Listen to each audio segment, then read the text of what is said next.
Bonjour les amoureux de la bicyclette et les autres, bienvenue sur la chaîne. Aujourd'hui je vais vous parler de mon expérience sur des pneus que j'ai montés cet été, des pneus tubeless. C'est la première fois que je monte des pneus tubeless sur mon vélo de route. D'habitude bien sûr j'ai des tubeless sur mes VTT depuis maintenant au moins une dizaine d'années, avec beaucoup de bonheur, ça évite énormément de crevaisons et ça permet aussi d'avoir des pressions de gonflage un petit peu moins élevées et donc un peu plus de confort. Cette fois j'ai donc choisi la marque Michelin, c'est une marque que j'aime beaucoup, forcément je suis auvergnat, je suis pas très loin de Clermont. Alors j'ai eu longtemps des Michelin, des Pro 3, des Pro 4, des pneus que j'aime beaucoup, qui ont un bon rendement et une longévité on va dire raisonnable. Et puis je suis passé à ce Power Cup version tubeless. Il a même fallu que je change mes jantes puisque j'avais des jantes Campagnolo Chamal Ultra, mais une ancienne version qui n'acceptait pas, qui n'était pas tubeless ready, qui n'acceptait pas les pneus tubeless. Donc j'ai opté pour une paire de Fulcrum, des Fulcrum carbone. Ça fait longtemps que je voulais aussi essayer ces roues carbone. Là aussi, je vous en reparlerai certainement dans une prochaine vidéo. Aujourd'hui, on s'intéresse donc à ce pneu, à ce Power Cup tubeless. Alors, j'ai passé 3000 km avec. Alors, pour moi, c'est déjà un exploit. Je vous explique pourquoi. 3000 km, vous allez dire, ouais, c'est pas forcément énormément. Eh bien, je suis assez lourd, assez puissant. Je monte beaucoup en danseuse. Je fais beaucoup de dénivelé. Bref, toutes les caractéristiques qui font que j'utilise et j'use beaucoup mes pneus arrière en particulier. Pour vous donner un petit peu un ordre d'idée, avec les Michelin Pro 3 et 4, j'arrivais généralement aux alentours de 2000 km sur le pneu arrière.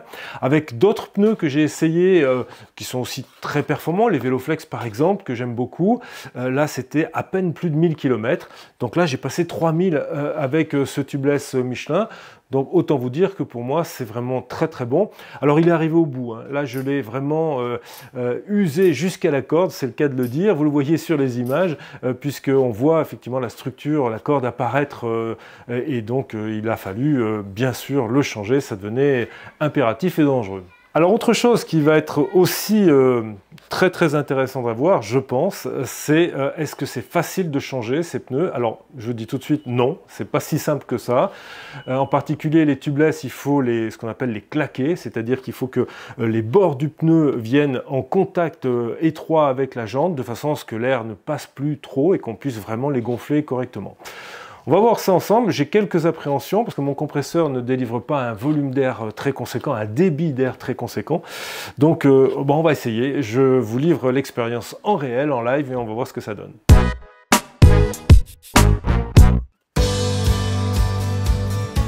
Bien sûr, après avoir enlevé l'ancien pneu, si vous aviez comme moi du produit pour étancher, il faut prendre garde à bien tout nettoyer parfaitement pour que la jante soit impeccable et puisse complètement adhérer au nouveau pneu.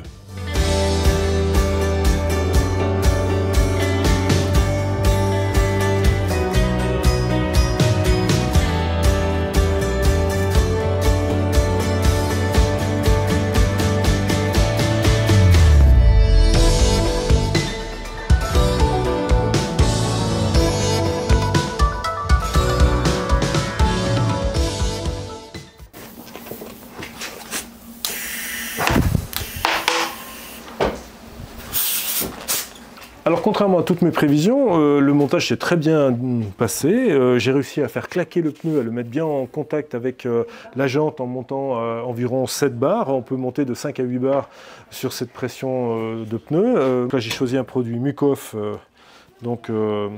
qui permet d'avoir, je vous montre ça un peu plus gros, voilà. Et ce produit permet donc d'étancher, hein. Les pneus tubeless ne fonctionnent pas sans produit. Alors petit conseil quand même, on peut mettre le produit anti-crevaison avant de monter le pneu complètement, c'est-à-dire le verser dans le creux du pneu puis ensuite finir de le monter sur la jante.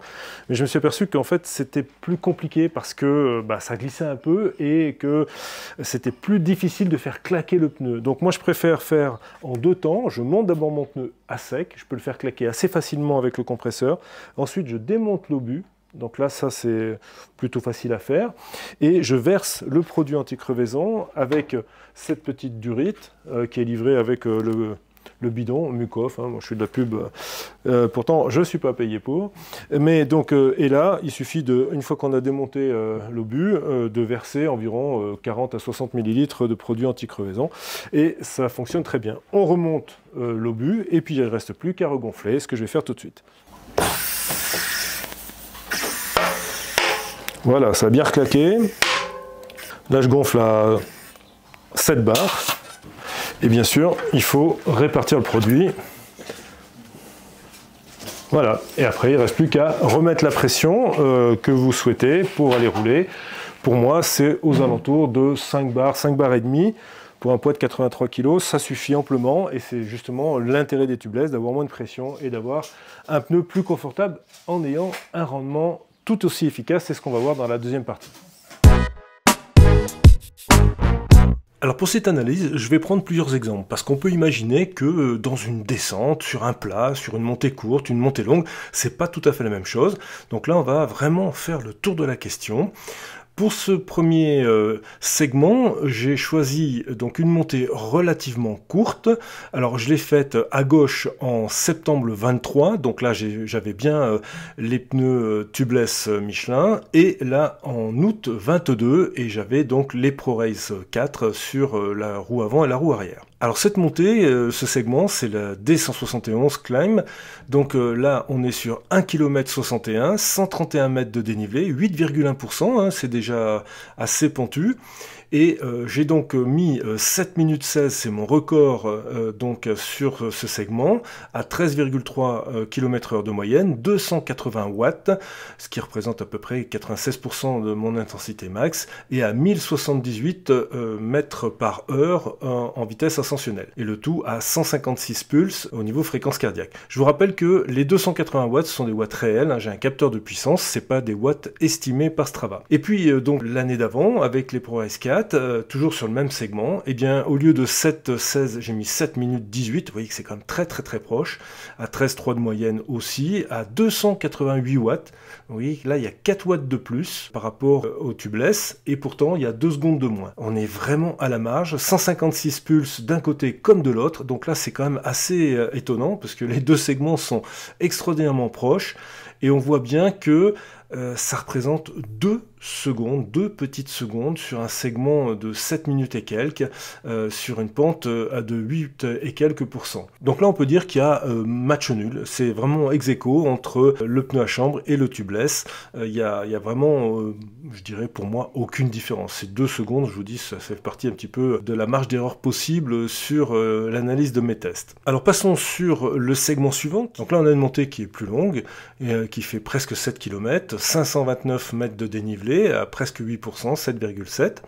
Et donc avec les tubeless, alors c'est pas mon record, mais j'ai essayé de trouver 2 tentatives très proches en termes de performance, pour voir si avec à peu près la même puissance j'allais plus vite ou moins vite, une fois de plus, entre les tubeless et les pneus à chambre. Donc là, tubeless 33 minutes 21, 12,3 de moyenne, 264 watts toujours de puissance exacte, hein, mesurée au capteur, 100% de mon effort max, 952 mètres de vitesse ascensionnelle et 153 pulses au niveau rythme cardiaque. Avec donc les pneus à chambre, on est à 33,19, encore les 2 secondes fatidiques, mais ce coup-ci à la faveur du pneu à chambre, toujours 12,3, 265 watts. Vous voyez que la puissance, c'est assez étonnant, hein. 1 watt près, c'est la même chose, 953 en vitesse ascensionnelle et 154 pulses. Donc là aussi, on est sur un effort totalement comparable, avec la seule variable qui pourrait y avoir, ça serait mon poids, puisque le vélo c'est le même, et donc j'ai des variations saisonnières en poids, un petit peu comme tout le monde, en particulier l'hiver, comme je fais moins de vélo, eh bien j'ai toujours une prise de poids qui est aux alentours de entre 1 et 2 kg. Mais là, les dates sont le 27 août 23 et le 31 août 22.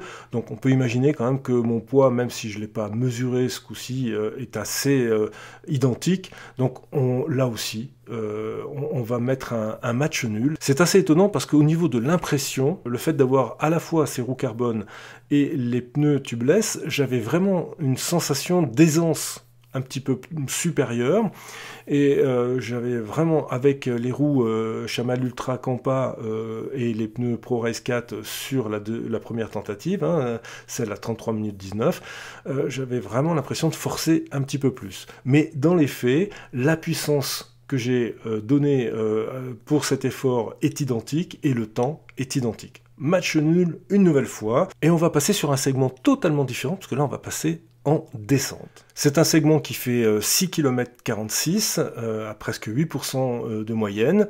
Donc là on va assez vite. Alors c'est assez sinueux, hein. C'est une descente relativement technique.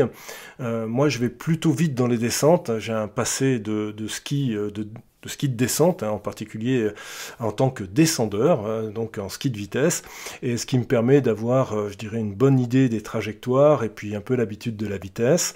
Donc là j'ai réalisé avec les tubeless 6 minutes 33 à 59,2 km/h de moyenne, 181 watts produits et 136 pulses donc en fréquence cardiaque.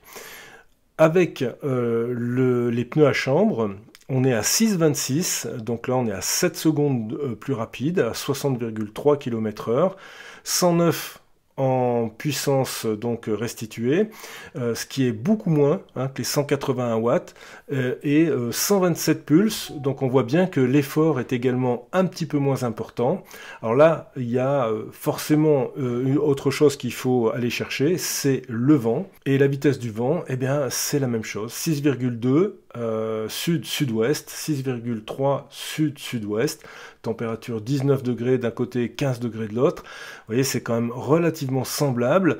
Alors au-delà du vent, il faut aussi prendre en compte l'aspect un petit peu de pilotage. D'ailleurs, vous allez voir que sur le listing un petit peu des gens qui ont réalisé des perfs sur une descente comme ça, on voit des gens comme Romain Bardet, qui est pas un amateur en descente, donc qui fait là aussi des temps tout à fait intéressants. Donc on peut imaginer que cet aspect de pilotage est rentré en ligne de compte de façon un petit peu plus notable au niveau de la performance faite avec les pneus à chambre. J'étais peut-être un petit peu moins concentré ou un petit peu moins de prise de risque avec les tubeless, ce qui explique aussi cette petite différence. Voilà, amis cyclistes, eh bien, nous sommes arrivés au terme de cette comparaison entre les pneus à chambre et les pneus tubeless de la même marque, Michelin, avec les Pro Race 4 d'un côté et les Power Camp de l'autre. Alors, qu'est-ce que je peux retirer de ces comparaisons? D'abord qu'au niveau rendement, c'est un petit peu la déception. Je pensais vraiment qu'avec ces tubeless, les sensations qu'ils me procuraient, j'avais vraiment des performances supérieures. Il n'en est rien. Quels que soient les segments que j'ai parcourus, eh bien, les performances sont très très proches. Il faut dire qu'on part déjà de pneus du service course Michelin, les Pro Race 4, qui sont déjà très très performants, et donc ces pneus tubeless n'arrivent pas à aller plus vite, en tout cas avec des puissances développées identiques. Mais, parce qu'il y a toujours un mais, vous le savez bien, on parle aussi de sensation et de confort, parce que alors là c'est totalement différent, c'est vraiment le jour et la nuit. Alors la combinaison certes des roues carbone qui filtrent un petit peu mieux les petites aspérités de la route, et surtout des pneus tubeless que l'on peut gonfler beaucoup moins, je suis passé de 8 bars à 5 bars 5, et bien là ça change complètement la donne, et en termes de confort c'est totalement différent. Avec ces pneus tubeless, je n'ai plus ces douleurs au cou, au coude, enfin bref, toutes les petites douleurs résiduelles qu'on peut avoir sur des distances un peu longues. Là, c'est totalement filtré, c'est d'un confort extrême, et les sensations également sont différentes. On a vraiment quelque chose qui est plus velouté au niveau du toucher de la route. Alors c'est un peu bizarre de parler comme ça, mais je vous assure que c'est vraiment, en termes de sensations, le jour et la nuit. Je suis passé d'un vélo très rigide, c'est un monocoque carbone qui est vraiment très très rigide, avec tout ce que l'on peut ressentir au niveau des petites aspérités de la route qui est retransmis totalement dans le cintre. Et bien là, avec ces roues et les pneus, on a un ensemble qui permet d'avoir un autre vélo carrément, et un vélo qui garde totalement ses performances, on l'a vu, mais qui apportent un grand confort. C'est vraiment la leçon, la conclusion que je voudrais vous apporter sur cet essai comparatif entre des pneus à chambre et des pneus tubeless. C'est vraiment dans ce domaine du confort et de l'agrément d'utilisation que là, il y a vraiment une grosse amélioration. Voilà les amis, eh bien écoutez, j'espère que ça vous aura apporté quelques informations intéressantes et utiles, comme d'habitude. Il y a beaucoup de choses qui arrivent, j'ai plein d'essais de vélos électriques qui arrivent, du gravel, bon, beaucoup de choses, et puis aussi un peu en photo, n'ayez pas peur, les Nikon Z6 III et autres arrivent là aussi bientôt. Voilà les amis, je vous dis à très vite pour de nouvelles aventures. Ciao, bye!